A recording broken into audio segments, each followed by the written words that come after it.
Hind news Urdu के नाजरीन को मेरा आदाब।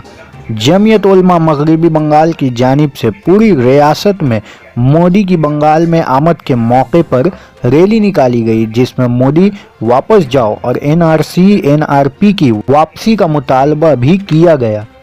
इसी मौके पर मेमोरेंडम भी डीएम को दिया गया। कलकत्ता में ये रैली नाखुदा मस्जिद से लाल बाजार तक लाई गई, जिसमें मौलाना मुशर्रफ कासमी साहब, बड़ी मस्जिद मोहम्मदी के इमाम, भीम आर्मी के रियासती सदर शिव शंकर दास, अब्दुल रज़्ज़ाक सदर जमीयतुल उलमा कोलकाता, जुलुल रहमान आरिफ जनरल सेक्रेटरी जमीयतुल उलमा कोलकाता, इमामुद्दीन कासमी व दीगर उलमा मौजूद थे।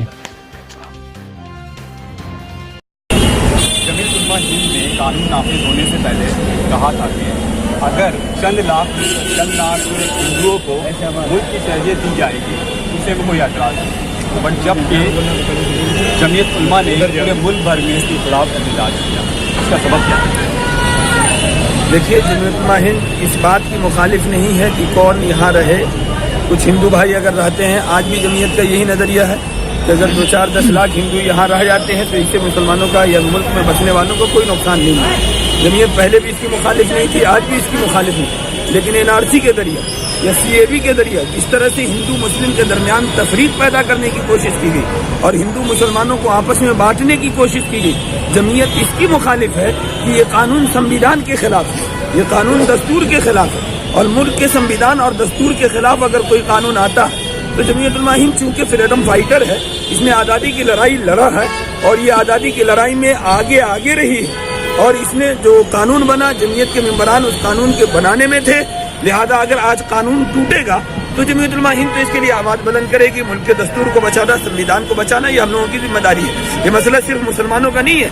ये जो आप लोगों को ये बात समझ में आ रही है कि जमीयत उलमा ये चाहती है कि हिंदू ना रहे, हम तो हिंदुओं के साथ हैं। और आपने अभी देखा हमारी इस तारीख में हमारे दलित भाई और कई एक हिंदू हजरात सब लोग आए हुए थे, तो पता चला ये लड़ाई हिंदू या मुसलमान की बुनियाद पर नहीं हो रही, ये लड़ाई संविधान और दस्तूर को बचाने की बुनियाद पर हो रही।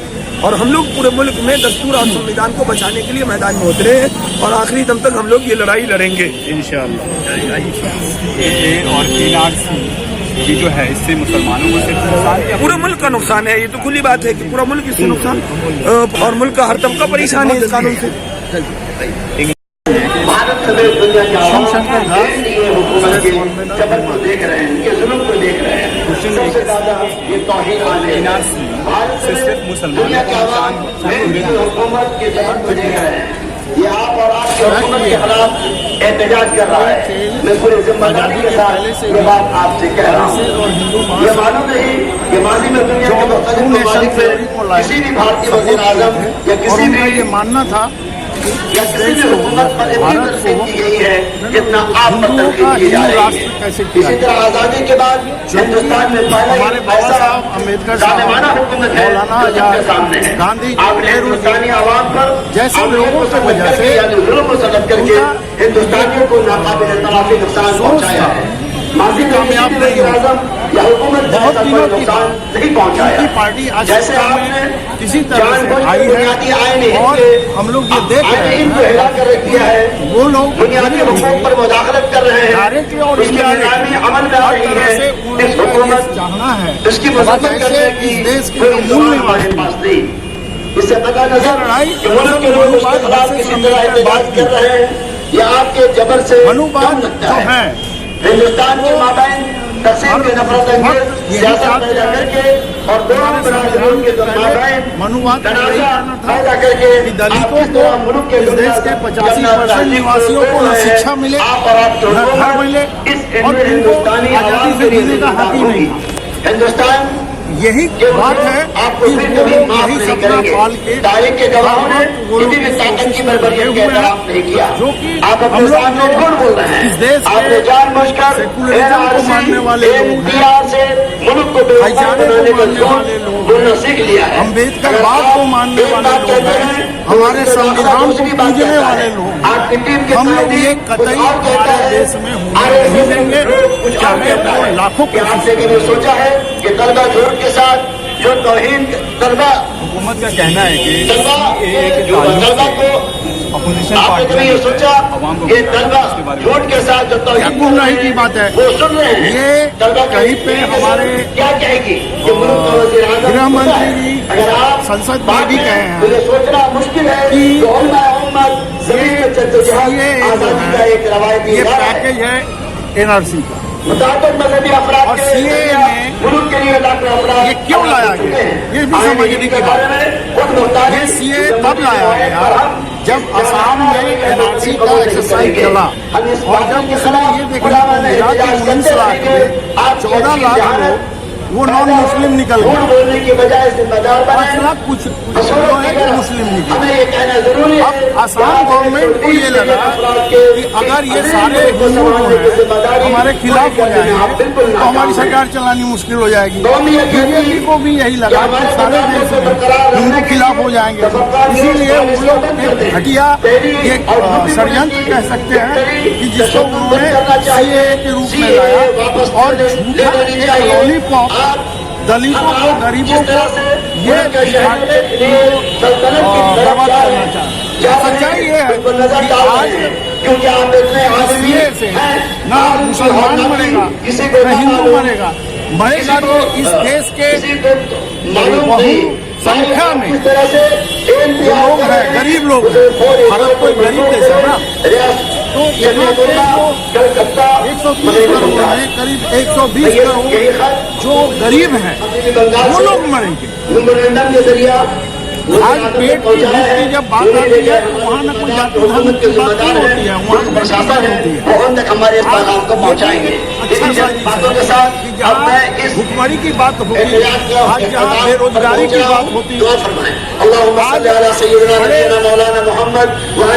षड्यंत्र के साथ बहुत टैक्स एक ऐसा एक पे इस तरह से फालतू किस्म के मुद्दों को लाया जा रहा है खिलवाड़ हो रही है, यहाँ के बसने वालों के साथ जो खिलवाड़ हो रही है, यहाँ के कानून को तोड़कर या अल्लाह अपनी मनमानी कानून बनाया जा रहा है। परवरदिगार आलम इन तमाम चीजों पर अपनी रहमत करम को कहाँ पे चल रहा है और जमीयत उलमा हिंद उसमें किस तरह का रोल है? जमीयत उलमा शुरू दिन से आज तक और इंशाअल्लाह उस वक्त तक जब तक ये CAA और CAB वगैरह वापस हुकूमत नहीं ले लेती है, इंशाअल्लाह जमीयत उलमा के कायदे और जमीयत उलमा के बने इंशाअल्लाह उस वक्त तक लड़ते रहेंगे और इसके साथ पूरे हिंदुस्तान के लोगों के साथ, आवाम के साथ जो उनके साथ तलफी हो रही है, इंशाअल्लाह साथ देते रहेंगे। CAA और NRC से सिर्फ मुसलमानों को नुकसान है या पूरे हिंदुस्तान को नुकसान है, हिंदुस्तान के सारे लोगों को नुकसान है। ये चंद लोग जो अपनी तानाशाही की बुनियाद पर अपनी हुकूमत बनाकर ये साबित करना चाह रहे हैं कि ताकि हमारी हुकूमत हर एक, इसलिए हमारे साथ इस आंदोलन में दलित के तमाम लोग और दलित के जो जिम्मेदार हैं वो भी हमारे साथ हैं। इसलिए डर उनको है कि आज मुसलमानों की बारी है, कल हमारी बारी है। इसलिए सिर्फ मुसलमानों के साथ ये मामला नहीं है, ये हिंदुस्तान के हर नागरिक के साथ ये मामला होने वाला है। इसलिए हम हिंदू मुसलमान सब मिलकर इंशाअल्लाह इस एहतजाज को कर रहे हैं और इंशाअल्लाह करते रहेंगे जब तक कि ये सारा कानून, काला कानून वापस न रहे। गुज़िश्ता दिनों JNU में तलबा और तालबात पर जो जुल्म हटाए तो उन्हें मारा पीटा गया, उसके बारे में आपका क्या? उसके बारे में ये कि जो भी हुआ बहुत ख़राब हुआ तलबा के साथ, क्योंकि तलबा जो हैं, स्टूडेंट जो हैं, वो हमारे हिंदुस्तान के फ्यूचर हैं, वो हमारे हिंदुस्तान के मुस्तकबिल है। अगर उनके साथ ऐसा हुआ तो बहुत ख़राब हुआ और बिल्कुल हुकूमत को उसके तरफ से भी कुछ ऐसी बातें बोलनी चाहिए ताकि जो तकलीफ उन तलबा को हुई और हो रही है, उनके माँ बाप को हो रही है, इससे कम से कम उनकी दिल भर आए और ये भी कम से कम उनकी भी हौसला बुलंद हो। हुकूमत की तरफ से जो हो रहा है वो भी ख़राब हो रहा है और पुलिस के साथ साथ सुनने में ये आ रहा है, देखने में ये आ रहा है कि बहुत सारे लोग पुलिस के लिबास के बगैर अपने चेहरों को छुपाकर लाठी डंडा लेकर उन पर बर्बरियत का जो नंगा नाच कर रहे हैं, ये तो निहायत ही बहुत ही गलत है। बिल्कुल हुकूमत को इस पर निगाह रखनी चाहिए और ऐसे लोगों को बिल्कुल उससे हटाना चाहिए। और जो लोग पुलिस के अलावा, पुलिस हो या पुलिस के अलावा हो, जो भी हो, इस तरह की बर्बरियत जो वहाँ के तलबा के साथ किया है उस पर बहुत सख्त कानूनी कार्रवाई हुकूमत को करनी चाहिए।